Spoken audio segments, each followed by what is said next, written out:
Ipinaubaya na ng palasyo sa GCG o Governance Commission on GOCCs ang pagsuri sa performance ng mga state-owned corporations.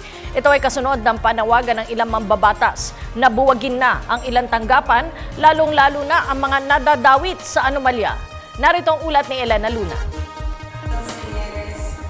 Dadaan sa pag-aaral ng Governance Commission on GOCC o GCG ang panukala sa Kamara na buwagin ang 19 na korporasyon ng gobyerno.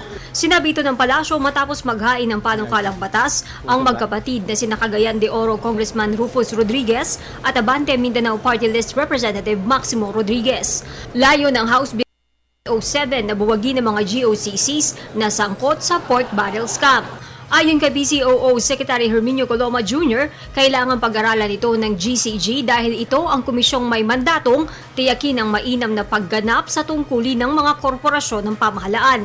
Bago pa man inihain ang bill na ito, sinabi ni Presidential Spokesperson Edwin Lacerda na may mga rekomendasyon na ang palasyo ng mga GOCC na dapat nang ipasara. The GCG is in charge of evaluating the performance of each and every GOCC under its watch.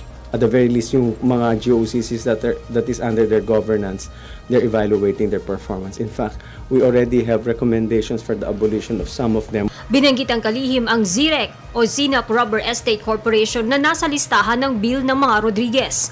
Nasa listahan din ang NABCOR o National Agribusiness Corporation na nauna nang sinabi rin ng Pangulo na kanyang ipabubuwag. Sa statement na ipinadala ng GCG, sinabi ng komisyon na 5 sa nasa listahan ng bill sa Kamara ay aprobado na ni Pangulong Aquino na tanggalin.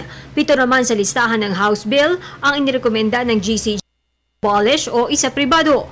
Sa parehong statement, ibinigay ng GCG ang listahan ng mga GOCC na ganap ng isinara.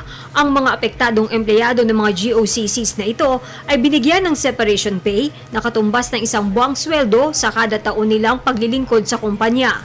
Samantala, nasa 116 ang bilang ng mga binomonitor ng GCG. Target ng komisyon na ibaba ang bilang na ito sa 100 bago matapos ang taon. Para sa Telebisyon ng Bayan, Elena Luna.